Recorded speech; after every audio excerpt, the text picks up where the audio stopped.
ಪ್ರೀತಿಯ 9ನೇ ತರಗತಿಯ ವಿದ್ಯಾರ್ಥಿಗಳಿಗೆ ಈ ನಿಮ್ಮ ಗಿರೀಶನ ಶುಭೋದಯಗಳು, ನಮಸ್ಕಾರಗಳು ಮಕ್ಕಳೇ. ಹಾಗೆ ಈ ಯೂಟ್ಯೂಬ್ ಕ್ಲಾಸ್ ಅನ್ನ ವೀಕ್ಷಣೆ ಮಾಡ್ತಿರ್ತಕ್ಕಂಥ ಎಲ್ಲ ನಮ್ಮ ವಿದ್ಯಾರ್ಥಿಗಳಿಗೆ ಹೃದಯಪೂರ್ವಕ ನನ್ನ ಸ್ವಾಗತ, ಸುಸ್ವಾಗತ. ಮಕ್ಕಳೇ, ನಿನ್ನೆ ಜಾವಲಿನ್ ಬಗ್ಗೆ ನಾವು ವಿಷಯವನ್ನು ಪ್ರಸ್ತಾಪ ಮಾಡ್ತಾ ಇದ್ವಿ. ಅಂದ್ರೆ ವಿಷಯ ಜಾವಲಿನ್ ಅಂತಕ್ಕಂಥದ್ದು ಹೇಗೆ ಆರಂಭವಾಯಿತು, ಅದನ್ನು ಯಾವುದಕ್ಕೋಸ್ಕರ ಉಪಯೋಗಿಸ್ತಾ ಇದ್ರು ಗ್ರೀಕಿನ ಅಥವಾ ಆದಿಮಾನವರು, ಅದರ ರಚನೆ ಹೇಗಿತ್ತು ಅಂತಕ್ಕಂಥದ್ದು ನಾವು ತಿಳ್ಕೊಂಡಿದ್ವಿ. ಈಗ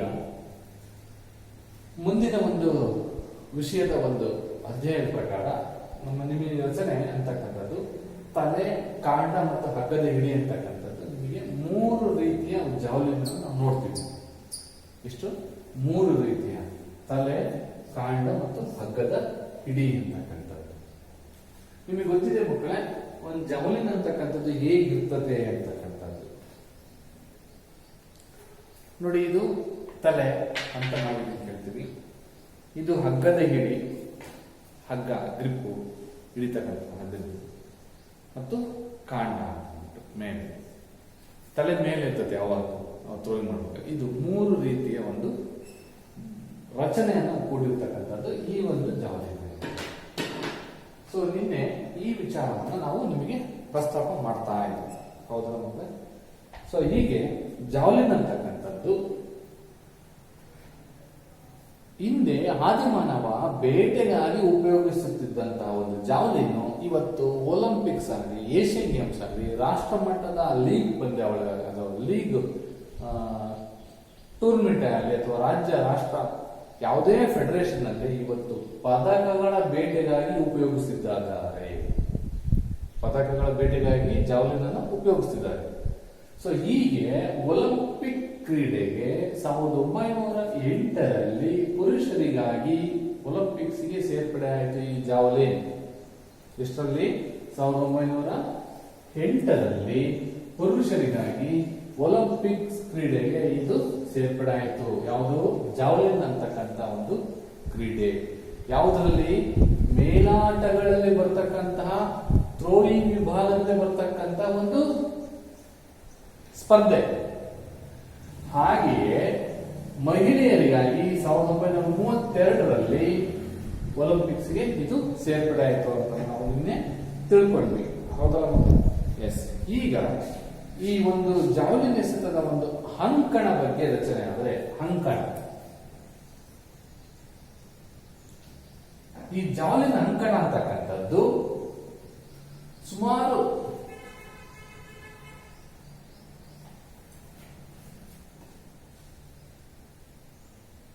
ಓಡುವ ಮಾರ್ಗ ಇದೆ. ಇದು ಕನಿಷ್ಠ 30 ಮೀಟರ್ ಇಂದ 36 ಮೀಟರ್ ದೂರ ಇರತಕ್ಕಂಥದ್ದು ಓಡುವ ಮಾರ್ಗ. ಅಂದ್ರೆ ಡಿಸ್ಟೆನ್ಸ್ 30ರಿಂದ 36.5 ವರೆಗೂ ಇರ್ತದೆ ಮಕ್ಕಳು.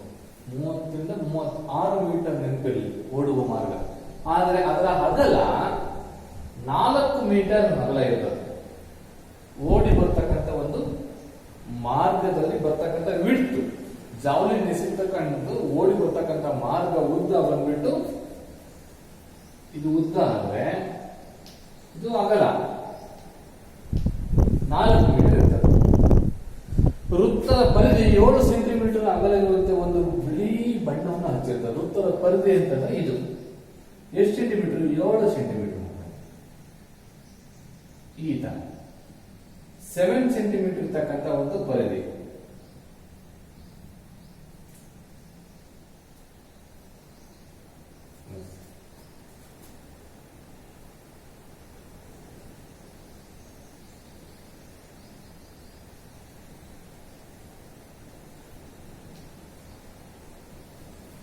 ಏಳು ಸೆಂಟಿಮೀಟರ್ ಇರುತ್ತೆ. ಯಾವುದೇ ಕಾರಣಕ್ಕೂ ಫೋಲ್ ಹಾಕದ ಹಾಗೆ ನೋಡ್ಕೊಳ್ತಕ್ಕಂಥ ಒಂದು ಕ್ರೀಡಾಪಟುವಿಗೆ ಇದು 7 ಸೆಂಟಿಮೀಟರ್ ಇರ್ತದೆ. ಹಾಗೆಯೇ ವೃತ್ತದ ಪರಿಧಿಯ ಎರಡೂ ಬದಿಯಲ್ಲಿ, ಅಂದ್ರೆ ಓಡುವ ಮಾರ್ಗ ಸಮಾನಾಂತರ ಗೆರೆಗೆ ಲಂಬವಾಗಿ ಹೀಗೆ ಈ ಕಡೆ ಇಲ್ಲಿ ಎಷ್ಟಪ್ಪ ಅಂತಂದ್ರೆ 75 ಸೆಂಟಿಮೀಟರ್ ಉದ್ದ ಇರ್ತದೆ, 7 ಸೆಂಟಿಮೀಟರ್ ಅಗಲ ಇರ್ತದೆ. ಇದು ಎಷ್ಟು ಸೆಂಟಿಮೀಟರ್ ಇದೆಯಲ್ಲ ಅಷ್ಟೇ ಸೆಂಟಿಮೀಟರ್ ಅಗಲ ಇರ್ತದೆ. ಹಾಗೆ 7 ಸೆಂಟಿಮೀಟರ್ 7 ಸೆಂಟಿಮೀಟರ್ ಇಲ್ಲಿಂದ ಇಲ್ಲಿಗೆ ಬಿಡ್ತಿರ್ತದೆ, ಅಗಲ ಉದ್ದ ಇರ್ತದೆ. 7 ಸೆಂಟಿಮೀಟರ್ ಅಗಲ, 7 ಸೆಂಟಿಮೀಟರ್ ಅಗಲ ಅಂತ ನೀವು ಬರ್ಕೊಂಡ್ರೆ ಇಲ್ಲಿಂದ ಇಲ್ಲಿಗೆ 75 ಸೆಂಟಿಮೀಟರ್ ಉದ್ದ, 75 ಸೆಂಟಿಮೀಟರ್ ಉದ್ದ ಇರ್ತದೆ. ಇಷ್ಟು ಉದ್ದ ಇರ್ತದೆ, 7 ಸೆಂಟಿಮೀಟರ್ ಅಗಲ ಇರ್ತದೆ. ಸೊ ಹೀಗೆ ಒಂದು ಅಳತೆಯನ್ನು ನಾವು ಕಾಣ್ತೀವಿ. ಮಕ್ಕಳ ಸಿಂಪಲ್ ಆಗಿ ಸಮಾನಾಂತರ ಇರತಕ್ಕಂತ ಎರಡು ರೇಖೆಗಳು ಬರ್ತವೆ. ಅವು ಎಷ್ಟಿರ್ತದೆ? 30 ರಿಂದ 36 ಮೀಟರ್ ಉದ್ದ ಇರ್ತದೆ. ಅದು ಅಗಲ ಬಂದ್ಬಿಟ್ಟು 4 ಮೀಟರ್ ಅಗಲ ಇರ್ತದೆ. ಮತ್ತೆ ಇಲ್ಲಿ ಈ ಪರಿಧಿ ಇದೆ, ಜಾವಲಿನ್ ಇರ್ತಕ್ಕಂಥ ಪರಿಧಿ, ಇದು ಬಂದ್ಬಿಟ್ಟು 7 ಸೆಂಟಿಮೀಟರ್ ಅಗಲ ಇರ್ತಕ್ಕಂಥ ಒಂದು ಪರಿಧಿ ಇರ್ತದೆ. ಹಾಗೆ ಎಕ್ಸ್ಟೆನ್ಷನ್ ಈ ಸಮಾನಾಂತರ ಗೆರೆಯಿಂದ ಹೊರಗೆ ಈ ಕಡೆ ಹೊರಗೆ 75 ಸೆಂಟಿಮೀಟರ್ ಉದ್ದ ಇರ್ತದೆ. ಸೊ ಇದು ಸೆಕ್ಟರ್ ಅಂತ, ಜಾವಲಿನ್ ಸೆಕ್ಟರ್ ಅಂತ ಕರಿತೀವಿ ನಾವು. ಇದನ್ನ ಕರೆಕ್ಟ್ ಸೆಂಟರ್ ಪಾಯಿಂಟ್ ಇಂದ ಹಿಡ್ಕೊಂಡು ನಾವು ಸೆಕ್ಟರ್ ಅಂತ ಕರಿತೀವಿ. ಈ ಸೆಕ್ಟರ್ ನ ಒಳಗೆ ಬೀಳ್ತಕ್ಕಂಥದ್ದೇ ನಾವು ಗುಡ್ ಅಂತ ಹೇಳ್ತೀವಿ, ಪಾಯಿಂಟ್ ಅಂತ ಅಂದ್ಬಿಟ್ಟು ಹೇಳ್ತೀವಿ ಮಕ್ಕಳ. ಸೊ ಮುಂದೆ ಈ ಒಂದು ಸ್ಪರ್ಧೆಯ ನಿಯಮಗಳನ್ನ ನಾವು ನೋಡೋದಾದ್ರೆ, ಮೊದಲನೇದಾಗಿ ಜಾವಲಿನ್ ಎಸೆತವನ್ನು ಓಡುವ ಮಾರ್ಗದಿಂದ ಎಸೆಯಬೇಕು. ಜಾವಲಿನ್ ಎಸೆತವನ್ನು ಓಡುವ ಮಾರ್ಗದಿಂದಲೇ ಎಸೆಯಬೇಕು. ಈಗ ನಾವು ಜಾವಲಿನ್ ಇಟ್ಕೊಂಡಿದ್ವಿ ಅಂತ ತಿಳ್ಕೊಳ್ಳಿ. ನಾವು ಜಾವಲಿನ್ ಇಟ್ಕೊಂಡಿರ್ತಕ್ಕಂಥ ಒಂದು ಶೈಲಿನೇ, ಒಂದು ಸ್ಕಿಲ್ಲೇ ಒಂದು ಬಹಳ ಮುಖ್ಯವಾಗಿರ್ತದೆ. ಈ ಹಿಡಿತಕ್ಕಂಥ ಒಂದು ಗ್ರಿಪ್ ಇದೆಯಲ್ಲ, ಇದು ಕೈ ಎಲ್ಬೋ ಮೇಲಿರ್ಬೇಕು, ತಲೆ ಅಂತಕ್ಕಂಥದ್ದು ಮೇಲಿರ್ಬೇಕು. ನಾವು ಹಿಡಿತಕ್ಕಂಥದ್ದು ಪೆನ್ ಗ್ರಿಪ್ ಇರ್ತದೆ, ಮತ್ತೆ ಹುಕ್ ಗ್ರಿಪ್ ಇರ್ತದೆ. ಎರಡು ರೀತಿ ಗ್ರಿಪ್ ಇದೆ. ಪೆನ್ ಗ್ರಿಪ್ ಅಂತಂದ್ರೆ ಈ ತರ ಇಟ್ಕೊಂಡಿರ್ತೀವಿ ಮಕ್ಕಳ, ಈ ತರ ಹೀಗೆ. ನೆಕ್ಸ್ಟ್ ಇಲ್ಲಂದ್ರೆ ರಿಸ್ಟ್ ಗ್ರಿಪ್, ಈ ತರ ರಿಸ್ಟ್ ಅಲ್ಲಿ ಇಟ್ಕೊಂಡಿರ್ತೀವಿ. ಇದು ಓಡುವ ಮಾರ್ಗ ಅಂತಂದ್ರೆ ಈ ಒಂದು 30 ಮೀಟರ್ ಇಂದ 36 ಮೀಟರ್ ಇಂದ ಉದ್ದ ಮತ್ತೆ ಅಗಲದಲ್ಲಿ ಇವೆರಡು ಮಧ್ಯದಲ್ಲೇ ನಾವು ಓಡಿ ಬಂದು ಈ ಲೈನ್ ತುಳಿದ ಹಾಗೆ ಎಸೆಯಬೇಕು. ಯಾವುದೇ ಕಾರಣ ಹೊರಗೆ ಬಂದು ಎಸೆಯೋ ಆಗಿಲ್ಲ ಅಂತಕ್ಕಂಥದ್ದು ಜಾವಲಿನ್ ಸ್ಪರ್ಧೆಯ ಒಂದು ನಿಯಮ ಹೇಳುತ್ತೆ. ಎರಡನೇ ನಿಯಮ ಇರ್ತದೆ, ಜಾವಲಿನ್ ಕಡ್ಡಾಯವಾಗಿ ಅದರ ಹಗ್ಗದ ಹಿಡಿಯಲ್ಲಿ ಅಂಗೈಯಲ್ಲಿ ಮೇಲ್ಮುಖವಾಗಿ ಬರುವಂತೆ ಹಿಡಿಯಬೇಕು. ಎರಡನೇ ಪಾಯಿಂಟ್ ಹೇಳ್ತದೆ, ಏನ್ ಹೇಳ್ತಾರೆ ಅಂತಂದ್ರೆ, ಜಾವಲಿನ್ ಸ್ಪರ್ಧೆಯನ್ನ ಈ ಹಗ್ಗದ ಹಿಡಿಯಲ್ಲ ಗ್ರಿಪ್ ಇದೆಯಲ್ಲ, ಈ ಗ್ರಿಪ್ ಅನ್ನ ಅಂಗೈ ಮೇಲೆ ಮುಖವಾಗಿ ಬರುವಂತೆ ಹಿಡಿಯಬೇಕು. ಯಾವುದೇ ಕಾರಣಕ್ಕೂ ಈ ರೀತಿ ಹೀಗೆ ಹಿಡಿಯಂಗಿಲ್ಲ, ಇದು ತಪ್ಪಾಗುತ್ತೆ. ಓಕೆ, ಇದನ್ನ ಮೇಲೆ ಅಂಗೈ ಮೇಲೆ ಬರೋ ಹಾಗೆ ಹಿಡಿಯಬೇಕು. ನೆಕ್ಸ್ಟ್ ಮೂರನೇ ಪಾಯಿಂಟ್ ಹೇಳ್ತಾರೆ, ಜಾವಲಿನ್ ಅನ್ನ ಭುಜದ ಮೇಲೆ ಹಿಡಿದು ಎಸೆಯಬೇಕು. ಮೊಣಕೈ ಮುಂದೆ ಚಾಚಿರುವಂತೆ ಭುಜದ ಮೇಲೆ ಎಸೆಯಬೇಕು. ಕೆಳ ಈ ತರ ಹಿಂಗೆ ಕ್ರಾಸ್ ಹಿಂಗೆ ಎಸೆಯಂಗಿಲ್ಲ, ಮತ್ತೆ ಕೆಳಗಿಂದ ಎಸೆಯಂಗಿಲ್ಲ. ಭುಜದ ಮೇಲೆ ಬರುವಂತೆ ಕರೆಕ್ಟ್ ಆಗಿ ಹೀಗೆ ಥ್ರೋ ಮಾಡಬೇಕು. ಮೊಣಕೈ ಎಲ್ಬೋ ಇಲ್ಲಿ ಬೆಂಡಾಗಿರ್ತದೆ, ಮುಂದೆ ಥ್ರೋ ಮಾಡಿದಾಗ ಚಾಚಿರ್ತದೆ, ಹಂಗೆ ಸ್ಟ್ರೈಟ್ ಆಗಿರ್ತದೆ. ಹಾಗೆ ನಾಲ್ಕನೇ ಪಾಯಿಂಟ್, ಜಾವಲಿನ್ ಎಸೆದಾಗ ಅದರ ಲೋಹದ ತುದಿಯು ಮೊದಲು ನೆಲವನ್ನು ತಾಗಬೇಕು, ನಂತರ ಉಳಿದ ಭಾಗ ನೆಲಕ್ಕೆ ಬೀಳಬಹುದು. ನಾವು ಈಗ ಜಾವಲಿನ್ ಇಟ್ಕೊಂಡಿದ್ವಿ, ಓಡುವ ಮಾರ್ಗದಲ್ಲೇ ಓಡ್ತಾ ಇದೀವಿ. ಇನ್ನೇನು ಥ್ರೋ ಮಾಡಿ ನಾವು ಎಸಿತೀವಿ ಅನ್ಕೊಳ್ಳಿ. ಎಸಿದಂತ ಸಂದರ್ಭದಲ್ಲಿ ಇದು ಮೇಲಿಂದ ತಲೆಯ ಭಾಗ ಅಂತಕ್ಕಂಥದ್ದು ಹೋಗಿ ಮೊದಲು ಈ ಮೆಟಲ್ ಅಂತಕ್ಕಂಥದ್ದು, ಈ ಮೆಟಲ್ ಪಾಯಿಂಟ್ ಅಂತಕ್ಕಂಥದ್ದು ನೆಲಕ್ಕೆ ತಾಗಬೇಕು. ಈ ರೀತಿ ಜರ್ಕ್ ಕುಡಿಯಂಗಿಲ್ಲ. ಈಗ ಹೋಗಿ ಮೇಲೋಗಿ ಕರೆಕ್ಟಾಗಿ ಹಿಂಗ್ ತಾಗಬೇಕು. ಈ ರೀತಿ ಹಿಂಗ್ ಬಿಡಂಗಿಲ್ಲ. ಇದನ್ನ ಬಿದ್ದು ಆನಂತರ ಉಳಿದಂತಹ ಹಗ್ಗದ ಹಿಡಿ ಮತ್ತು ಕಾಂಡ ನೆಲಕ್ಕೆ ತಾಗಬಹುದು. ಐದನೇ ಪಾಯಿಂಟ್ ಹೇಳ್ತಾರೆ, ಜಾವಲಿನ್ ನೆಲಕ್ಕೆ ತಾಗುವವರೆಗೆ ಎಸೆತಗಾರ ತನ್ನ ಬೆನ್ನನ್ನು ಎಸೆತದ ದಿಕ್ಕಿಗೆ ತೋರಿಸುವಂತಿಲ್ಲ. ಜಾವಲಿನ್ ನಾವು ಥ್ರೋ ಮಾಡಿದೀವಿ, ಥ್ರೋ ಮಾಡಿ ಯಾವುದೇ ಕಾರಣಕ್ಕೂ ಫೋಲ್ ಆಗಿಲ್ಲ, ಕರೆಕ್ಟ್ ಆಗಿ ಥ್ರೋ ಮಾಡಿದ್ವಿ, ಓಡ್ ಬಂದು ಥ್ರೋ ಮಾಡಿದ್ವಿ. ಥ್ರೋ ಮಾಡಿದ್ಮೇಲೆ ಆ ಒಂದು ಜಾವಲಿನ್ನು ಎಷ್ಟೇ ದೂರ ಹೋಗ್ಲಿ, ಅದು ಎಷ್ಟೇ ದೂರ ಹೋದ್ರೂ ಸಮೇತ ಈ ಸೆಕ್ಟರ್ ಒಳಗೆ ಬೀಳ್ತಾ ಇದೆಯಪ್ಪ ಅಂತಂದ್ರೆ ಆ ಬೀಳವರೆಗೂ ಸಮೇತ ನಾವು ವಿರುದ್ಧ ದಿಕ್ಕಿ ಬೆನ್ನನ್ನು ತೋರಿಸೋ ಆಗಿಲ್ಲ. ಅದು ದಿಕ್ಕಲ್ಲೇ ನಮ್ಮ ಶೋಲ್ಡರ್ ಇರಬೇಕು ಅಂತಕ್ಕಂಥ ಪಾಯಿಂಟ್. ಜಾವಲಿನ್ ತುದಿಯ ಗುರುತು ಸೆಕ್ಟರ್ನ ಗೆರೆಗಳ ಒಳಗೆ ಬೀಳಬೇಕು. ಎಸ್ ನೋಡಿ, ಸೆಕ್ಟರ್ ಇದೆಯಲ್ಲ, ಈ ಸೆಕ್ಟರ್ ನ ಒಳಗೆ ಬೀಳ್ಬೇಕು ಹೊರತು ಈ ಪ್ಲೇಸ್ ಅಲ್ಲಿ ಹೊರಗೆ ಬಿದ್ರೆ ಫೋಲ್ ಅಂತ ಅಂದ್ಬಿಟ್ಟು ನಾವು ಕನ್ಸಿಡರ್ ಮಾಡ್ತೀವಿ. ಎಸೆತದ ಜಾವಲಿನ್ ನೆಲಕ್ಕೆ ತಾಗುವವರೆಗೆ ಓಡುವ ಮಾರ್ಗ ಬಿಡುವಂತಿಲ್ಲ. ಪಾಯಿಂಟ್ ಬೀಳ್ಬೇಕು, ಜೊತೆಗೆ ಯಾವುದೇ ಕಾರಣಕ್ಕೂ ಎಸೆತಗಾರ ನಂದು ಅತಿ ಹೆಚ್ಚು ದೂರ ಹೋಯ್ತು ಅಂತ ಅಂದ್ಬಿಟ್ಟು ಅವನು ಹೊರಗೆ ಹಿಂಗೆ ಬರೋ ಹಾಗಿಲ್ಲ. ಬಿದ್ದು ನಂತರ ಈ ಸೆಕ್ಟರ್ ಆ ನಂತರ ಅಂಪೈರ್ ನಿಮ್ದು ಥ್ರೋ ಆಯ್ತು, ನೀವು ಹೊರಗೆ ಹೋಗಿ ಅನ್ನೋವರೆಗೂ ಸಮೇತ ಈ ಸೆಕ್ಟರ್ ಬಿಡೋ ಹಾಗಿಲ್ಲ. ಎಸೆತದ ಜಾವಲಿನ್ ನೆಲಕ್ಕೆ ತಾಗುವವರೆಗೂ ಓಡುವ ಮಾರ್ಗ ಬಿಡುವ ಹಾಗಿಲ್ಲ. ಜೊತೆಗೆ ಜಾವಲಿನ್ ತುದಿ ಗುರುತು ಸೆಕ್ಟರ್ನ ಗೆರೆಗಳ ಒಳಗೆ ಬೀಳಬೇಕು. ಜಾವಲಿನ್ ಎಸೆತದ ನಂತರ ಹೊರಗೆ ಹೋಗುವಾಗ ಬಿಳಿಯ ಅಡ್ಡ ಗೆರೆಯನ್ನು ಮುಟ್ಟದೆ ಆ ಗೆರೆ ಹಿಂಭಾಗದಲ್ಲಿ ವೃತ್ತದ ಹೊರಗೆ ಕಾಲಿಡಬೇಕು. ಈ ಸೆಕ್ಟರ್ ಇದೆಯಲ್ಲ, ಈ ಸೆಕ್ಟರ್ ಯಾವುದೇ ಕಾರಣಕ್ಕೂ ತುಳಿಬಾರ್ದು. ಈಗ ಹೋದ್ರೆ ತಪ್ಪಾಗುತ್ತೆ, ಈಗೋದು ತಪ್ಪಾಗುತ್ತೆ, ಈಗೋದು ತಪ್ಪಾಗುತ್ತೆ. ಏನು, ಇಲ್ಲಿಂದ ಈ ಸೆಕ್ಟರ್ ಇಂದ ಹೊರಗೆ ಬಂದು ಈ ಕಡೆ ಎಕ್ಸಿಟ್ ಆಗ್ಬೇಕು, ಇಲ್ಲಿ ಎಕ್ಸಿಟ್ ಆಗ್ಬೇಕು, ಇಲ್ಲೇ ಬರ್ಬೇಕು, ಈ ತರ ಬರ್ಬೇಕು, ಹೀಗೆ ಹೋಗೋ ಹಾಗಿಲ್ಲ. ರೂಲ್ಸ್, ನಿಯಮ ಹೇಳ್ತಾ ಇದೆ. ಜಾವಲಿನ್ ಎಸೆತದ ಸ್ಪರ್ಧೆಯಲ್ಲಿ ಮೊದಲ ಸುತ್ತಿನ 3 ಪ್ರಯತ್ನಗಳನ್ನು ಕೊಟ್ಟು ಅದರಲ್ಲಿ ಉತ್ತಮ ಪ್ರದರ್ಶನ ತೋರಿದ 8 ಎಸೆತಗಾರರನ್ನು ಆಯ್ಕೆ ಮಾಡಿಕೊಂಡು ಮತ್ತೆ 3 ಅವಕಾಶಗಳನ್ನು ನೀಡಲಾಗುತ್ತದೆ. ಜಾವಲಿನ್ ನಲ್ಲಿ ಮಕ್ಕಳ ನಿಮಗೆ ಈಗ 40 ವಿದ್ಯಾರ್ಥಿಗಳಿದ್ದೀರಾ, ಗರ್ಲ್ಸ್ 20 ಬಾಯ್ಸ್ 20. 20 ವಿದ್ಯಾರ್ಥಿಗಳಿಗೂ ನಾನು ಜಾವಲಿನ್ ಸ್ಪರ್ಧೆಯನ್ನು ನಿಮಗೆ ಏರ್ಪಡಿಸಿದರೆ ಅದರಲ್ಲಿ ಟಾಪ್ ಎಷ್ಟು ಜನ? 8. ಟಾಪ್ 8 ಅಂತಂದ್ರೆ ನಾನು ನಿಮಗೆ ಒಂದು ಮಾರ್ಕ್ ಆಗಿರ್ತದೆ. ಎಷ್ಟು? ಒಂದು 30 ಮೀಟರ್ ಒಂದೊಂದು ಮಾರ್ಕ್ ಆಗಿರ್ತದೆ. 25-30 ಮೀಟರ್ ಇಲ್ಲೊಂದು ಮಾರ್ಕ್ ಆಗಿರ್ತದೆ. ಅಥವಾ ಇಲ್ಲಿ ಈ ಮಾರ್ಕ್ ಇಂದ ಈ ಕಡೆ ಕ್ವಾಲಿಫೈಡ್ ಅಂದ್ರೆ ಯಾರು ಈ ಪಾಯಿಂಟ್ ಅಥವಾ ಈ ಪಾಯಿಂಟ್ ಗೆ ಯಾರು ಎಸೀತಾರೋ ಅಂತರ ಒಂದು 20ರಲ್ಲಿ 20 ಕ್ರೀಡಾಪಟುಗಳಲ್ಲಿ ನೀವು ಒಂದು ತರಗತಿಯಲ್ಲಿದ್ದೀರಾ. 8 ಕ್ರೀಡಾಪಟು ಅತಿ ಉತ್ತಮವಾದಂತ ಪ್ರತಿಭೆ ಇರ್ತಕ್ಕಂಥ ಕ್ರೀಡಾಪಟುಗಳು ಎಸ್ತಿರ್ತಾರೆ, ಗರ್ಲ್ಸ್ ಆಗಿರಲಿ ಬಾಯ್ಸ್ ಆಗಿರಲಿ. ಈ 8 ಕ್ರೀಡಾಪಟುಗಳಿಗೆ ನಾವು ಪುನಃ ಮತ್ತೆ ಒಬ್ಬೊಬ್ಬರಿಗೆ ಇಲ್ಲಿ 20 ವಿದ್ಯಾರ್ಥಿಗಳಿಗೂ ಸಮೇತ ನಾವು 3 ಚಾನ್ಸ್ ಕೊಟ್ಟಿದ್ವಿ, 3 ಅವಕಾಶ ಕೊಟ್ಟಿರ್ತೀವಿ. ಮತ್ತೆ ಈ 8 ವಿದ್ಯಾರ್ಥಿಗಳನ್ನ ನಾವು ಆಯ್ಕೆ ಮಾಡುವಾಗ ಅದರಲ್ಲಿ best first and second third ಅಂತಕ್ಕಂಥ ಮತ್ತೆ 3 ಚಾನ್ಸ್ ಅನ್ನ ನಾವು ಇಲ್ಲಿ ಕೊಟ್ಟು ನಾವು ನಿಮಗೆ ಅವಕಾಶವನ್ನ ಕೊಟ್ಟೆ ನಾವು ನಿಮಗೆ ಏನ್ ಮಾಡಬೇಕು, ಯಾರು ಪ್ರಥಮ ಮತ್ತು ದ್ವಿತೀಯ ಸ್ಥಾನ ಗಳಿಸಿದ್ದಾರೆ ಅಂತಕ್ಕಂಥ ಒಂದು ಮಾಹಿತಿಯನ್ನ ನಾವು ನಿಮಗೆ ತಿಳಿಸ್ಕೊಡ್ತೀವಿ. ಸೊ ಹೀಗೆ ಬೆಸ್ಟ್ 8 ಕ್ರೀಡಾಪಟುಗಳನ್ನು ನಾವು ಆಯ್ಕೆ ಮಾಡ್ಕೊಂತೀವಿ ಮಕ್ಕಳೇ. ಸೊ ಒಂದು ನಿಮಗೆ ನೆನಪಿರಬೇಕು, ಜಾವಲಿನ್ ಕಲಿಯುವಾಗ ಅಥವಾ ಕಲಿಸುವಾಗ ವಿದ್ಯಾರ್ಥಿಗಳು, ಬೇರೆ ವಿದ್ಯಾರ್ಥಿಗಳು ಇಲ್ಲೇ ಜಾವಲಿನ್ ಥ್ರೋ ಮಾಡ್ತಾರಪ್ಪ, ಬೇರೆ ವಿದ್ಯಾರ್ಥಿಗಳು ಯಾವುದೇ ಕಾರಣಕ್ಕೂ ಈ ಸೆಕ್ಟರ್ ಒಳಗ ಇರುವ ಹಾಗಿಲ್ಲ. ಕಾರಣ ಇಷ್ಟೇ, ಜಾವಲಿನ್ ಗಾಳಿಯಲ್ಲಿ ಎಲ್ಲಿ ಬರ್ತದೋ, ನಿಮಗೆ ಹೇಗ್ ಬರ್ತದೋ ಗಾಳಿಯಲ್ಲಿ ಬಂದು ನಿಮಗೆ ಬೀಳ್ತಕ್ಕಂಥ ಅವಕಾಶ ಇರ್ತವೆ. ಹಾಗಾಗಿ ಎಲ್ಲ ವಾಲಂಟಿಯರ್ಸ್ ಆಗಿ ನೀವೊಂದು 2 ಅಥವಾ 4 ಜನ ಸೆಕ್ಟರ್ ಇಂದ ಹೊರಗೆ ಮಾರ್ಕಿಂದ ಹೊರಗೆ ನಿಂತ್ಕೊಂಡ್ಬಿಟ್ಟು ಯಾರು ಬರದ ಹಾಗೆ ನಾವು ನೋಡ್ಕೋಬೇಕು.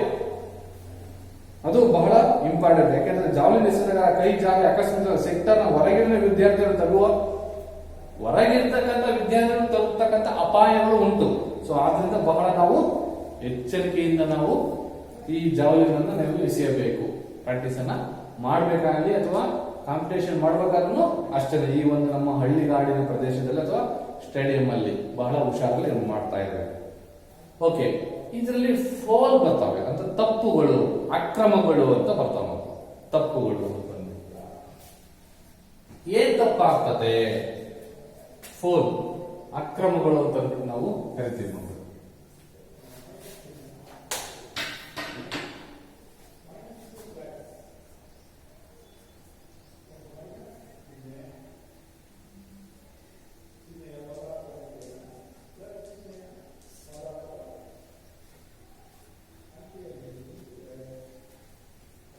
ನಂಬರ್ 1, ಜಾವಲಿನ್ ಎಸೆತಗಾರ ಓಡುವ ಮಾರ್ಗದ ಹೊರಗಡೆಯಿಂದ ಓಡಿ ಬರುವ ಹಾಗಿಲ್ಲ. ಹೊರಗಡೆ.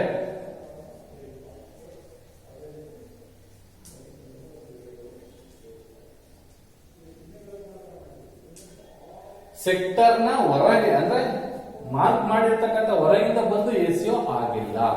ನಂಬರ್ 1. ಎರಡನೇದು, ಜಾವಲಿನ್ ಕ್ರಮಬದ್ಧವಲ್ಲದ ಶೈಲಿಯಲ್ಲಿ ಎಸೆದಾಗ.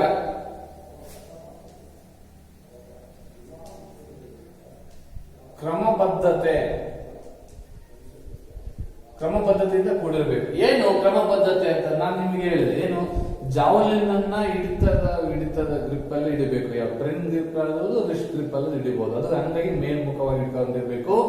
ಮೊಣಕೈ ಫೋಲ್ಡ್ ಆಗಿರ್ಬೇಕು. ಓಡಿ ಬಂದು ಸೆಕ್ಟರ್ ತುಳಿಯದ ಹಾಗೆ, ಏನ್ 7 ಸೆಂಟಿಮೀಟರ್ ಅಗಲ ಇರ್ತಕ್ಕಂಥ ಗೆರೆನ ತುಳಿದ ಹಾಗೆ ಸೆಕ್ಟರ್ ಒಳಗೆ ಬೀಳುವ ಹಾಗೆ ಕ್ರಮವಾಗಿ ಎಸೆಯಬೇಕು. ಕ್ರಮಬದ್ಧವಲ್ಲದ ರೀತಿಯಲ್ಲಿ ಎಸೆದಾಗ ಅದು ಫೋಲ್. ನಂತರ ಜಾವಲಿನ್ ತುದಿಯು ಸೆಕ್ಟರ್ನ ಗೆರೆಯ ಮೇಲೆ ಅಥವಾ ಹೊರಗಡೆ ಗುರುತು ಮಾಡಿದರೆ ಅದು ಫೋಲ್. ನಾವು ಹೇಳ್ತೀವಿ ಮಕ್ಕಳೇ, ನಾವೆಲ್ಲವೂ ಸಮೇತ ಸೆಕ್ಟರ್ ಗೆರೆ ಆಗಿರ್ಲಿ ಅಥವಾ ಈ ಗೆರೆ ಎಲ್ಲ 5 ಸೆಂಟಿಮೀಟರ್ ಇರ್ತದೆ. ಆ 5 ಸೆಂಟಿಮೀಟರ್ ನಾವೆಲ್ಲ ಇನ್ಸೈಡ್ ಮಾರ್ಕೆ ಹಾಕಿರ್ತೀವಿ. ಇನ್ಸೈಡ್ ಅಂದ್ರೆ ಒಳಮುಖದ ಗೆರೆಯನ್ನೇ ಹಾಕಿರ್ತೀವಿ, ಹೊರಮುಖದ ಗೆರೆ ಹಾಕಿರಲ್ಲ. ಯಾವುದೇ ಆಗಲಿ, ಒಂದು ಖೋಖೋ ಆಗಲಿ ಅಥವಾ ಕಬಡ್ಡಿ ಆಗಲಿ, ಎಲ್ಲ ಗೆರೆಗಳು ಅಷ್ಟೇ ಇನ್ಸೈಡ್ ಮಾರ್ಕಿಂಗ್ ಆಗಿರ್ತಾವ ನಮ್ಮವು. ಅಂತಹ ಸಂದರ್ಭದಲ್ಲಿ ಗೆರೆ ಮೇಲೆ ಬಿದ್ರೂ ಸಮೇತ ಫೋಲ್. ಹೊರಗಡೆ ಬಿದ್ರು, ಸೆಕ್ಟರ್ನ ಹೊರಗಡೆ ಬಿದ್ರು ಫೋಲ್. ಓಡುವ ಮಾರ್ಗ ಯಾವುದು? ಓಡುವ ಮಾರ್ಗ ಅಥವಾ ವೃತ್ತದ ಪರಿಧಿಯ ಗೆರೆಯ ದೇಹದ ಯಾವುದೇ ಭಾಗದಿಂದ ಎಸೆಯಲು ಪ್ರಾರಂಭಿಸಿದ ಮೇಲೆ ಮುಟ್ಟಿದರೆ, ಅವನಿಗೆ ಪ್ರಯತ್ನ 3 ಚಾನ್ಸ್ ಕೊಟ್ಟಿರ್ತೀವಿ. ಮತ್ತೆ 8 ಜನ ಮೆಂಬರ್ಸ್ ಅಲ್ಲಿ 8 ಕ್ರೀಡಾಪಟುಗಳು ಆಯ್ಕೆ ಆಗ್ತೀರಾ. ಅದರಲ್ಲಿ ಒಂದೇ ಫೋಲ್ ಏನಾದ್ರು ಒಂದೇ ಅವಕಾಶ ಸಂದರ್ಭದಲ್ಲಿ ಮೊದಲನೇ ಪ್ರಯತ್ನದಲ್ಲೇನೆ ಬಾಡಿ ಬ್ಯಾಲೆನ್ಸ್ ಎಷ್ಟಿದ್ದೀರಾ, ಇನ್ನೇನು ಕಾಲನ್ನ ಹಿಂದೆ ತಗೊಂಡು ಹಿಂದಕ್ಕೆ ಬರಬೇಕು. ನೀವೇನ್ ಮಾಡಿದ್ರೆ ಬ್ಯಾಲೆನ್ಸ್ ಬಿಟ್ಬಿಟ್ಟು ಕೈ ಹಿಡ್ಕೊಂಡು ಏನ್ ಮಾಡಿದ್ರಿ, ಈ ಒಂದ್ರೊಳಗೆ ಮುಟ್ಟಿದ್ರಿ. ಬಾಡಿ ಬ್ಯಾಲೆನ್ಸ್ ಇಲ್ದಲೇ ನೀವು ಮುಟ್ಟಿದ್ರಿ. ಯಾವುದೇ ದೇಹ ಸ್ಪರ್ಶ ಆದ್ರೆ, ನಾವು ಕಾಲು ಮಾತ್ರ ಹೇಳಿದ್ರಿ ಸರ್, ಕೈಯನ್ನು ಮುಟ್ಬಹುದಲ್ಲ ಅಂತ ನೀವು ಕೇಳಬಹುದು. ನೋ, ದೇಹದ ಯಾವುದೇ ಒಂದು ಅಂಗ ಆ ಗೆರೆಯನ್ನ ಸ್ಪರ್ಶನೆ ಮಾಡಿದರೆ ನಾವು ಫೋಲ್ ಅಂತ ಅಂದ್ಬಿಟ್ಟು ನಾವು ಕನ್ಸಿಡರ್ ಮಾಡ್ತೀವಿ. ಸೊ ಹೀಗೆ ಜಾವಲಿನ್ ಎಸೆದ ನಂತರ ಉಪಕರಣ ನೆಲಕ್ಕೆ ತಾಗುವ ಮುಂಚೆ ಓಡುವ ಮಾರ್ಗವನ್ನು ಬಿಟ್ಟಾಗ ಇದು ಸಮೇತ ಫೋಲ್. ಓಡಿ ಬಂದು ಜಾವಲಿನ್ ಹಿಡಿದು ಸೆಕ್ಟರ್ ತುಳಿದ ಹಾಗೆ ಎಸೆದು, ಅಂದ್ರೆ ಈ ಒಂದು 7 ಸೆಂಟಿಮೀಟರ್ ತುಳಿದ ಹಾಗೆ ಎಸೆದು ಸೆಕ್ಟರ್ ಒಳಗೆ ಬಿದ್ದಿದೆ, ದೂರನೇ ಕ್ರಮಿಸಿ ಬಿದ್ದಿದೆ. ಆದರೆ ನಾವು ತಕ್ಷಣ ಗಾಳಿಯ ತೇಲ್ತಾ ಇದೆ ಜಾವಲಿನು, ನಾವು ಅಷ್ಟು ಬೇಗನೆ ಹೊರಗೆ ಬಂದ್ರೆ ಅದು ಫೋಲ್. ಏನಂದ್ರೆ ದೂರ ಹೋಯ್ತು ಅನ್ನೋ ಆಗಿಲ್ಲ, ಅದೇನೇ ಆದ್ರೂ ಸಮೇತ ನಿಯಮಬದ್ಧವಾಗಿ ಇರಬೇಕು. ಇದಕ್ಕೆ ನಾವು ಅಕ್ರಮಗಳು ಅಂತ ಕರಿತೀವಿ. ಹೊರಗಡೆ ಬರುವ ಹಾಗಿಲ್ಲ, ಮತ್ತೆ ಕ್ರಮಬದ್ಧವಾದ ಶೈಲಿಯಲ್ಲಿ ಎಸೆಯಬೇಕು. ಜಾವಲಿನ್ ಎಸೆಯಬೇಕಾದ್ರೆ ಯಾವುದೇ ಕಾರಣಕ್ಕೂ ಈ ಒಂದು ಗೆರೆಯನ್ನು ತುಳಿಯೋ ಹಾಗಿಲ್ಲ, ಪರಿಧಿಯನ್ನು ತುಳಿಯೋ ಹಾಗಿಲ್ಲ. ಸೆಕ್ಟರ್ನ ಒಳಗೆ ಬೀಳಬೇಕು. ಹೊರಗೆ ಬಿದ್ದರೆ ಅದು ಫೋಲ್ ಅಂತ ಅಂದ್ಬಿಟ್ಟು ನಾವು ಕನ್ಸಿಡರ್ ಮಾಡ್ತೀವಿ. ಮತ್ತು ಓಡುವ ಮಾರ್ಗದಲ್ಲೇ ಬಂದು ಎಸೆಯಬೇಕು. ಈ ಒಂದು 5 ಪ್ರಮುಖ ಅಂಶಗಳು ನೀವು ಗಮನದಲ್ಲಿಟ್ಟಬೇಕು ಮಕ್ಕಳೇ. ಇದು ಜಾವಲಿನ್ ಎಸೆಯಬೇಕಾಗಿರ್ತಕ್ಕಂಥ ಒಂದು ಅಕ್ರಮ ಅಥವಾ ಫೋಲ್ಗಳ ಬಗ್ಗೆ ನೀವು ತಿಳ್ಕೊಂಡಿದ್ದಾರೆ. ಈಗ ಜಾವಲಿನ್ ಅಂತಕ್ಕಂಥದ್ದು ಯಾರ್ಯಾರಿಗೆ ಎಷ್ಟೆಷ್ಟು ಇರ್ತದೆ ಅಂತಕ್ಕಂಥದ್ದು ಬಹಳ ಮುಖ್ಯ ಆಗಿರಬೇಕು. ಜಾವಲಿನ್ ಅಂತಕ್ಕಂಥದ್ದು ಮಹಿಳೆಯರಿಗಾಗಲಿ ಅಥವಾ ಪುರುಷರಿಗಾಗಲಿ ಎಷ್ಟೆಷ್ಟು ಇರ್ತದೆ ಅಂತಕ್ಕಂಥದ್ದು ಬಹಳ ಮುಖ್ಯವಾಗಿರುತ್ತೆ. ಇದೊಂದು ಸ್ವಲ್ಪ ನೀವು ತಿಳಿದುಕೊಳ್ಳಬೇಕು.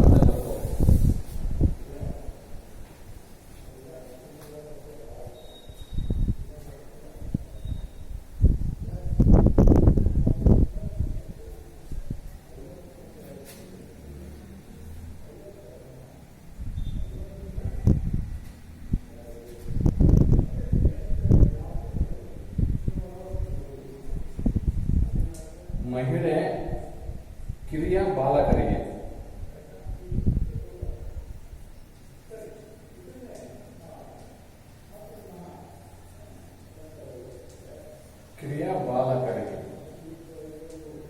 ಮಹಿಳೆಯರಿಗೂ ಮತ್ತು ಕಿರಿಯ ಬಾಲಕರಿಗೆ ತೂಕ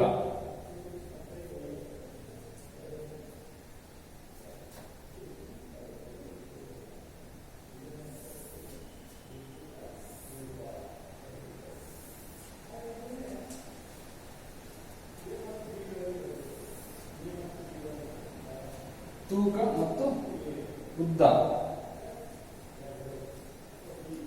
ಈ ಉದ್ದದಲ್ಲಿ ಕನಿಷ್ಠನು ಬರ್ತದೆ, ಕನಿಷ್ಠ ಮತ್ತು ಗರಿಷ್ಠ. ಓಕೆ, ಮಹಿಳೆಯರಿಗೆ ಅಥವಾ ಕಿರಿಯ ಬಾಲಕರಿಗೆ 600 ಗ್ರಾಂ ತೂಕ ಇರುತ್ತೆ, 600 ಗ್ರಾಂ ತೂಕ ಇರುತ್ತೆ. ಆದ್ರೆ ಇಲ್ಲಿ ಬಾಲಕರಿಗೆ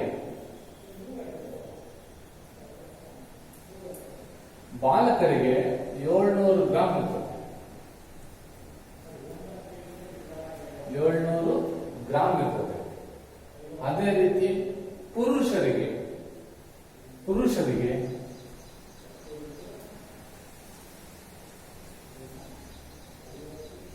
800 ಗ್ರಾಂ ತೂಕ ಇರುತ್ತೆ.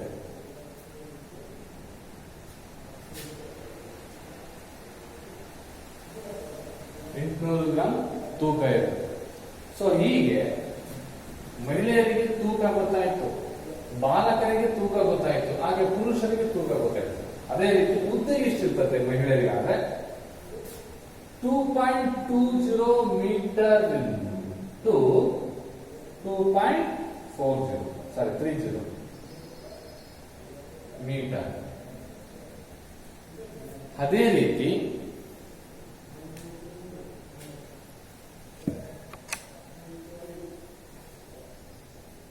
2.30 to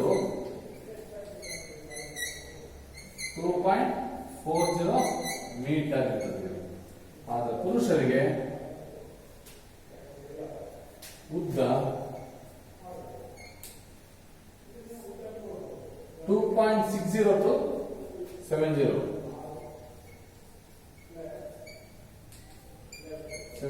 ಮೀಟರ್.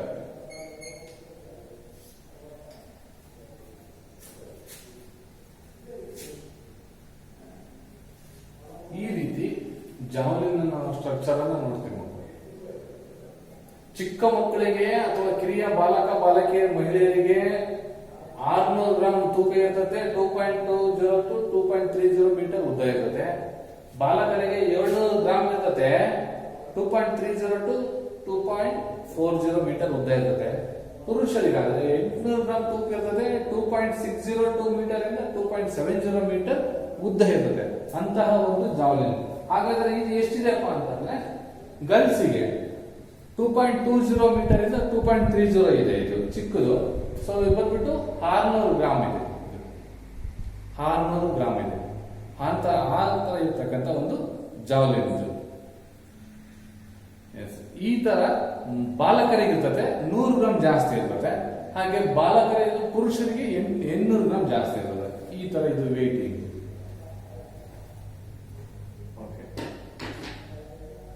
ಈಗ ಮುಂದೆ ನಾವು ನೋಡೋದಾದ್ರೆ ಮತ್ತೆ ಇತಿಹಾಸ ಗೊತ್ತಾಯ್ತು, ಅಂಕಣದ ರಚನೆ ಗೊತ್ತಾಯ್ತು, ಜಾವಲಿನ ರಚನೆ ಗೊತ್ತಾಯ್ತು, ಮತ್ತೆ ಜಾವಲಿನ್ ಅನ್ನ ಹೇಗೆ ಎಸಿಬೇಕು ಅಂತಕ್ಕಂಥದ್ದನ್ನ ನಾವು ತಿಳ್ಕೊಂಡ್ವಿ. ಮತ್ತೆ ಜಾವಲಿನ್ ಯಾವ ರಚನೆಯಲ್ಲಿ ಇರ್ತದೆ, ಎಷ್ಟೆಷ್ಟು ಯಾರ್ಯಾರಿಗೆ ಎಷ್ಟೆಷ್ಟು ಇರ್ತದೆ ಅಂತಕ್ಕಂಥದ್ದು ನಾವು ತಿಳ್ಕೊಂಡ್ವಿ. ಈಗ ಬಂದ್ಬಿಟ್ಟು ರಾಜ್ಯ, ರಾಷ್ಟ್ರ, ಅಂತಾರಾಷ್ಟ್ರೀಯ ಕ್ರೀಡಾಪಟುಗಳ ಒಂದು ಪರಿಚಯವನ್ನು ಮಾಡ್ಕೊಳ್ಳೋಣ.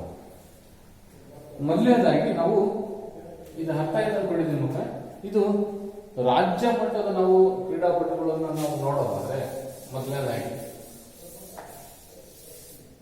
ರಾಜ್ಯ ಮಟ್ಟದ ಕ್ರೀಡಾಪಟುಗಳಲ್ಲಿ ಬರ್ತಕ್ಕಂತಹ ಒಬ್ಬ ಕ್ರೀಡಾಪಟು ಆಗಿರ್ತಕ್ಕಂಥ ಕಾಶಿನಾಥ್ ನಾಯ್ಕ್.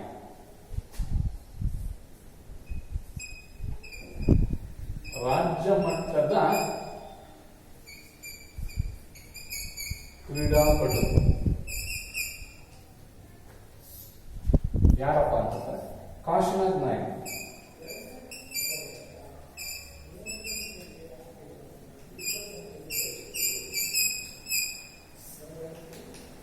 ಕಾಶಿನಾಥ್ ನಾಯ್ಕ್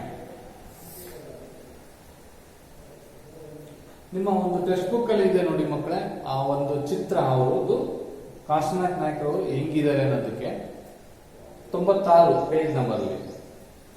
ಈ ಕಾಶಿನಾಥ್ ನಾಯ್ಕ ಅವರು ಶಿರ್ಸಿ ಮೂಲದವರು, ನಮ್ಮ ಕರ್ನಾಟಕ ರಾಜ್ಯದ ಶಿರ್ಸಿ ಮಾರಿಕಾಂಬಾ ದೇವಸ್ಥಾನ ಕೇಳಿರ್ಬೋದು, ಐತಿಹಾಸಿಕ ಸ್ಥಳ. ಆ ಶಿರ್ಸಿ ಮೂಲದವರು. ಇವರು ಉತ್ತಮ ಜಾವ್ಲಿನ್ ಎಸೆತಗಾರರಾಗಿದ್ದಾರೆ. ಸೀನಿಯರ್ ಇಂಟರ್ನ್ಯಾಷನಲ್ ಅಥ್ಲೆಟಿಕ್ ಚಾಂಪಿಯನ್ಶಿಪ್ ನಲ್ಲಿ ಇವರ ಒಂದು ಸಾಧನೆ ಅಮೋಘ. ಎಷ್ಟಪ್ಪ ಅಂತಂದ್ರೆ 73.77 ಮೀಟರ್ ಎಸ್ತಿದ್ದಾರೆ. ಮೀಟರ್ ದೂರವನ್ನು ಎಸ್ತಿರ್ತಕ್ಕಂಥ ಕ್ರೀಡಾಪಟು, ರಾಜ್ಯ ಕ್ರೀಡಾಪಟು 73.77 ಮೀಟರ್ ದೂರವನ್ನ ಜಾವ್ಲಿನ್ ಎಸೆದು ಯಾವುದರಲ್ಲಿ ಸೀನಿಯರ್ ಇಂಟರ್ನ್ಯಾಷನಲ್ ಅಥ್ಲೆಟಿಕ್ ಚಾಂಪಿಯನ್ಶಿಪ್ ನಲ್ಲಿ ಬಂಗಾರ ಪದಕವನ್ನು ಗಳಿಸಿರ್ತಕ್ಕಂಥ ಒಬ್ಬ ಕ್ರೀಡಾಪಟು. ಹಾಗೆಯೇ ದೆಹಲಿಯಲ್ಲಿ ನಡೆದಂತಹ ಒಂದು ಕ್ರೀಡಾಕೂಟ 19ನೇ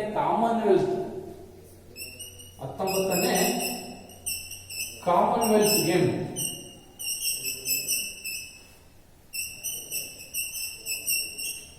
ದೆಹಲಿಯಲ್ಲಿ. ಈ ಒಂದು ಕ್ರೀಡಾಕೂಟದಲ್ಲಿ ಕಾಶಿನಾಥ್ ರವರು ಉತ್ತಮವಾದಂತಹ ಸಾಧನೆ ಮಾಡಿ ಕಂಚಿನ ಪದಕ ಎಷ್ಟಪ್ಪ ಅಂತಂದ್ರೆ 74.29 ಮೀಟರ್ ದೂರವನ್ನೆಷ್ಟು ಕಂಚಿನ ಪದಕವನ್ನು ಪಡೆದಿರ್ತಕ್ಕಂಥ ಒಬ್ಬ ಕ್ರೀಡಾಪಟು. ಇವರು ಮುಂದೆ ಪುಣೆಯಲ್ಲಿ ಆರ್ಮಿ ಸ್ಪೋರ್ಟ್ಸ್ ಅಂತಕ್ಕಂಥದ್ದಿದೆ. ಆರ್ಮಿಯಲ್ಲಿ, ಮಿಲಿಟರಿಯಲ್ಲಿ ಸ್ಪೋರ್ಟ್ಸ್ ಶಾಲೆ ಇದೆ. ಆ ಒಂದು ಸ್ಪೋರ್ಟ್ಸ್ ಸಂಸ್ಥೆಯಲ್ಲಿ ತರಬೇತಿಯನ್ನು ಪಡೆದು ಈಗ ಅವರು ಸುಬೇದಾರರಲ್ಲಿ 69ನೇ ಆರ್ಮಿ ರೆಜಿಮೆಂಟ್ ಅಲ್ಲಿ ಇವತ್ತು ಕೆಲಸವನ್ನು ಮಾಡ್ತಾ ಇದ್ದಾರೆ. ಸೊ ಹೀಗೆ ಅವರ ಒಂದು ಚಿಕ್ಕ ಒಂದು ಪರಿಚಯ ನಿಮಗೆ ಮಾಡಿಕೊಡ್ತಾರೆ. ಇವರು ಕಾಶಿನಾಥ್ ನಾಯ್ಕರವರು ಸಿರ್ಸಿ ಮೂಲದವರು. ಯಾರು? ಕಾಶಿನಾಥ್ ನಾಯ್ಕರು ಸಿರ್ಸಿ ಮೂಲದವರು. 73.77 ಮೀಟರ್ ದೂರವನ್ನು ಎಸ್ತು ಯಾವುದ್ರಲ್ಲಪ್ಪ ಅಂದ್ರೆ ಇಂಟರ್ನ್ಯಾಷನಲ್ ಅಥ್ಲೆಟಿಕ್ ಚಾಂಪಿಯನ್ಶಿಪ್ ಅಂತಕ್ಕಂಥ ಒಂದು ಕ್ರೀಡಾಕೂಟದಲ್ಲಿ ತಮ್ಮ ಸಾಧನೆ ಮಾಡಿ ಬಂಗಾರ ಪದಕವನ್ನು ಗಳಿಸಿದರು. ನಂತರ 19ನೇ ಕಾಮನ್ವೆಲ್ತ್ ಕ್ರೀಡಾಕೂಟ ದೆಹಲಿಯಲ್ಲಿ ನಡೆದಂತ ಸಂದರ್ಭದಲ್ಲಿ 74.29 ಮೀಟರ್ ದೂರವನ್ನ ಎಸೆದು ಕಂಚಿನ ಪದಕವನ್ನ ಗಳಿಸಿರ್ತಕ್ಕಂಥ ಒಬ್ಬ ಕ್ರೀಡಾಪಟು. ಇವರೀಗ ಪುಣೆಯ ಆರ್ಮಿ ಸ್ಪೋರ್ಟ್ಸ್ ಸಂಸ್ಥೆಯಲ್ಲಿ ತರಬೇತಿಯನ್ನು ಪಡೆಯುತ್ತಿದ್ದಾರೆ ಮತ್ತು ಇವರು ಸುಬೇದಾರ್ 69ನೇ ಆರ್ಮಿ ರೆಜಿಮೆಂಟ್ ಆಗಿ ಕಾರ್ಯವನ್ನ ನಿರ್ವಹಿಸುತ್ತಿದ್ದಾರೆ. ಇಷ್ಟು ಅವರ ಒಂದು ಕಿರು ಪರಿಚಯ. ಇದು ರಾಜ್ಯ ಮಟ್ಟದ ಒಬ್ಬ ಕ್ರೀಡಾಪಟುವಿನ ಒಂದು ಸಾಧನೆ. ನೆಕ್ಸ್ಟ್ ರಾಷ್ಟ್ರ ಮತ್ತು ಅಂತಾರಾಷ್ಟ್ರೀಯ ಕ್ರೀಡಾಪಟುಗಳ ಒಂದು ಪರಿಚಯವನ್ನ ಮುಂದಿನ ಒಂದು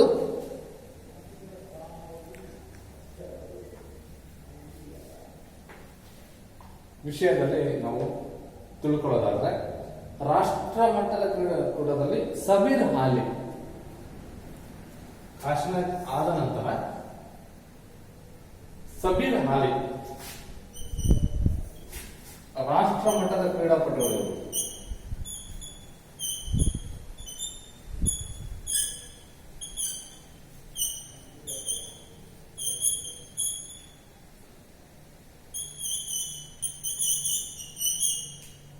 ಸಬೀರ್ ಹಾಲಿ ಇವರು ಸಬೀರ್ ಹಾಲಿ ಅವರು ಭಾರತದ ಮಾಜಿ ಜಾವ್ಲಿನ್ ಎಸೆತಗಾರರಾಗಿದ್ದಾರೆ. ಇವರು 1984ರಲ್ಲಿ ಕಠ್ಮಂಡುವಿನಲ್ಲಿ ಆಯೋಜಿಸಿದಂತಹ ಸ್ಯಾಪ್ಸ್ ಗೇಮ್ಸ್ ನಲ್ಲಿ ಬೆಳ್ಳಿ ಪದಕವನ್ನು ಗಳಿಸಿದ್ದಾರೆ. ಸಬೀರ್ ಹಾಲಿ ಅವರು 1984ರ ಒಂದು ಸ್ಯಾಪ್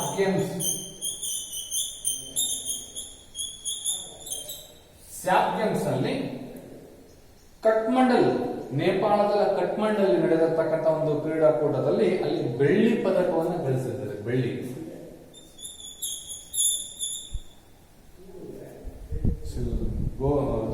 ಪದಕವನ್ನು ಗಳಿಸಿದ್ದಾರೆ.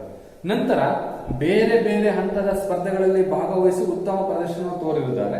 ಇವರು ಅತ್ಯುನ್ನತ ಸಾಧನೆಗೆ ಭಾರತ ಸರ್ಕಾರ ಇವರಿಗೆ 1981ರಲ್ಲಿ ಅತ್ಯುನ್ನತ ಕ್ರೀಡಾ ಪ್ರಶಸ್ತಿಯಾದ ಅರ್ಜುನ ಪ್ರಶಸ್ತಿಯನ್ನು ಪಡೆದಂತಹ ಒಬ್ಬ ಕ್ರೀಡಾಪಟು. ಈ ಜಾವ್ಲಿನ್ ಎಸೆತದಲ್ಲಿ ಅರ್ಜುನ ಪ್ರಶಸ್ತಿಯನ್ನು ಪಡೆದಂತಹ ಒಬ್ಬ ಕ್ರೀಡಾಪಟು. ಎಷ್ಟರಲ್ಲಿ? 1981ರಲ್ಲಿ ಸಬೀರ್ ಹಾಲಿ ಅವರಿಗೆ ಅರ್ಜುನ್ ಪ್ರಶಸ್ತಿಯನ್ನ ಭಾರತ ಸರ್ಕಾರ 1981 ಇಸ್ವಿಯಲ್ಲಿ ಕೊಡ್ತು. ಈ ಕ್ರೀಡಾ ಕ್ಷೇತ್ರದಲ್ಲಿ ಅರ್ಜುನ ಪ್ರಶಸ್ತಿ ಅಂತಕ್ಕಂಥದ್ದು ಬಹಳ ಮುಖ್ಯವಾದಂತಹ ಒಂದು ಪ್ರಶಸ್ತಿ ಮಕ್ಕಳೇ. ಇದು ಯಾರಿಗೂ ಸಿಗುತ್ತಪ್ಪ ಅಂತಂದ್ರೆ 3 ವರ್ಷ ಸತತವಾಗಿ ಅತ್ಯುನ್ನತ ಸಾಧನೆ ಮಾಡಿರ್ತಕ್ಕಂಥ ರಾಜ್ಯ ಅಲ್ಲಿ, ರಾಷ್ಟ್ರ ಅಲ್ಲಿ, ಅಂತಾರಾಷ್ಟ್ರೀಯ ಮಟ್ಟದಲ್ಲಿ ಸಾಧನೆ ಮಾಡಿರ್ತಕ್ಕಂಥ ಕ್ರೀಡಾಪಟುಗಳಿಗೆ ಈ ಪ್ರಶಸ್ತಿಯನ್ನ ಕೊಡಲಾಗುತ್ತದೆ. ಅದು 5 ಲಕ್ಷ ನಗದು ಬಹುಮಾನ, ಅರ್ಜುನನ ಪ್ರತಿಮೆ ಇರತಕ್ಕಂಥ ಒಂದು ಕಂಚಿನ ಪ್ರತಿಮೆ ಹಾಗೂ ಪ್ರಶಸ್ತಿ ಮತ್ತು ಪಾರಿತೋಷಕವನ್ನ ಕೊಡಲಾಗುತ್ತದೆ. ಇದು ಸಬೀರ್ ಅಲಿ ಅವರ ಒಂದು ಚಿಕ್ಕದಾದಂತ ಒಂದು ಪರಿಚಯ. ಇವರು ಮೂಲತಃ ಮಹಾರಾಷ್ಟ್ರದವರು. ಕಾಶಿನಾಥ್ ಅವರು ಶಿರ್ಸಿ, ಕರ್ನಾಟಕ ಶಿರ್ಸಿಯವರು ಆದರೆ ಇವರು ಮಹಾರಾಷ್ಟ್ರದವರು ಆಗಿರ್ತಾರೆ ಅಂತ ಅಂದ್ಬಿಟ್ಟು ಈ ಸಂದರ್ಭದಲ್ಲಿ ಹೇಳಲಿಕ್ಕೆ ಇಚ್ಛೆ ಪಡ್ತೇನೆ. ಸೊ ಇಷ್ಟು ಕಾಶಿನಾಥ್ ನಾಯಕ್ ಮತ್ತು ಸಬೀರ್ ಅಲಿ ಅವರ ಒಂದು ಪರಿಚಯ ಮಾಡ್ತಾರೆ. ಇದರಲ್ಲಿ ನಿಮಗೆ ಏನಾದರೂ ಡೌಟ್ಸ್ ಇದ್ರೆ ಖಂಡಿತ ನೀವು ತಿಳ್ಕೋಬಹುದು ಮಕ್ಕಳೇ ಕರೆ ಮುಖಾಂತರ. ಧನ್ಯವಾದಗಳು. Thank you.